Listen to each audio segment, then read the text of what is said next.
রাস্তার সংস্কারের দাবিতে একরাশ ক্ষোভ উগরে দিলেন বসিরহাট মহকুমার বসিরহাট ২ নম্বর ব্লকের রাজেন্দ্রপুর গ্রাম পঞ্চায়েতের বয়রাগাছি এলাকার সাধারণ মানুষ। বয়রাগাছি মোড় থেকে পাগলের মোড় পর্যন্ত ৬৩০ মিটার দীর্ঘ রাস্তার বেহাল দশা। দীর্ঘদিন পঞ্চায়েতকে জানিয়েও কোনো কাজ হয়নি। এই রাস্তা দিয়ে প্রতিনিয়ত কয়েক হাজার মানুষ যাতায়াত করেন।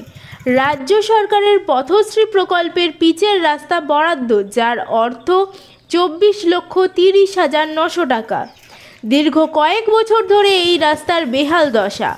গত ১ বছর আগে রাস্তার কাজের শিডিউল তৈরি হয়, শুধু পাথর দিয়ে রাস্তা ঢাকা দেওয়া হয়, পিচ আজ অবধি হয়নি।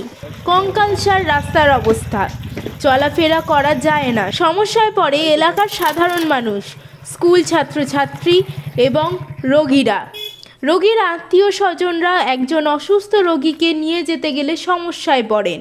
এলাকার মানুষের দাবি, পঞ্চায়েত থেকে একাধিকবার জানানো হলেও পঞ্চায়েত কোনো কর্ণপাত করছে না, অথচ পথশ্রী রাস্তার বোর্ড বসানো থাকলেও কোনো কাজ করছে না পঞ্চায়েত। এমনটাই অভিযোগ তুলছেন স্থানীয়রা। Sheffield Times. বলবো, বয়রাগাছি রাজেন্দ্রপুর গ্রাম পঞ্চায়েত ১৬৯ বুথ নম্বর। বয়রাগাছি মোড় থেকে প্রায় ৩.৫ কিলোমিটার মতো রাস্তা। বিগত ১ বছর আগে কাজ শুরু হওয়ার কথা ছিল, শুনেছিলাম। শুরু হয়ে মোটা ক্ষয়ের কাজটা হওয়ার পরে জলপিস দিয়ে তারপরে রাস্তাটা আটকে আছে। কাজ কিছুই হয়নি। ১৬ আনা যা বোর্ডটাই দেখতে পাচ্ছি, বোর্ডে যা নির্মাণ আছে সেই অনুযায়ী। কিন্তু আমাদের মানে পথে প্রত্যেক দিন বহু মানুষের যাতায়াত হয় এখান থেকে। তো আমরা চাই দ্রুত কাজটা হওয়ার জন্য আবেদন রাখছি। গ্রামবাসী প্রত্যেকে চলাচলের অসুবিধা হচ্ছে। কি সমস্যা হয়? কী সমস্যা? যাতায়াতের সমস্যা, জল, হসপিটালে একটা দ্রুত কেউ পেশেন্ট নিয়ে যেতে গেলে তাদের বাধা বিঘ্নের ভিতরে পড়তে হয়। রাস্তায় বিভিন্ন স্কুল ছাত্রছাত্রী, মাদ্রাসা, টাইম মতো গাড়ি পাওয়া যায় না, রাস্তাঘাটের সমস্যা।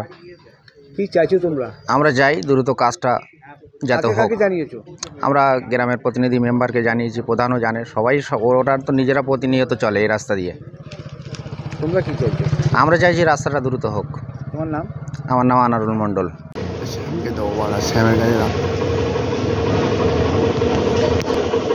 ফেলা যায় এটা হচ্ছে যারা বলেছে, আমি তাদের বিরুদ্ধে কিছু বলতে চাইছি না। সাধারণ মানুষ হয়তো তারা না জেনে বলেছে।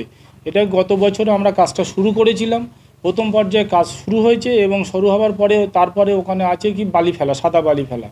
সেই সাদা বালিটা আমরা করতে মানে যতটা প্রয়োজন ততটা আমরা আনতে পারছি না, বা যে এজেন্সি তিনি বারবার যোগাযোগ করছে যে বসিরহাট থেকে যে বালি ঘাট আছে সেখান থেকে বালিটা নিয়ে আসার জন্য, কিন্তু তিনি পারমিশন করতে পারছে না বলেই বালিটা আনতে পারছে না।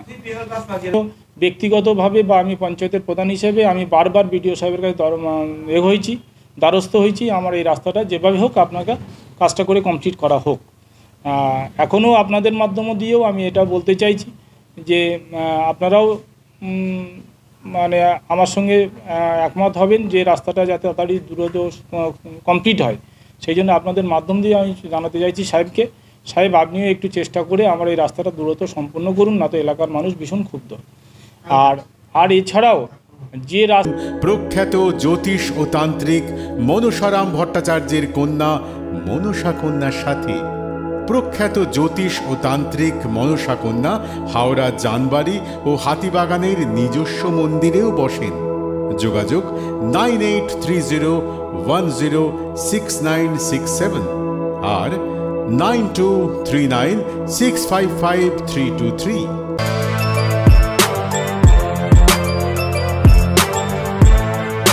এখন অনেক বড় শ্রী লেদার্স হাওড়া ময়দান।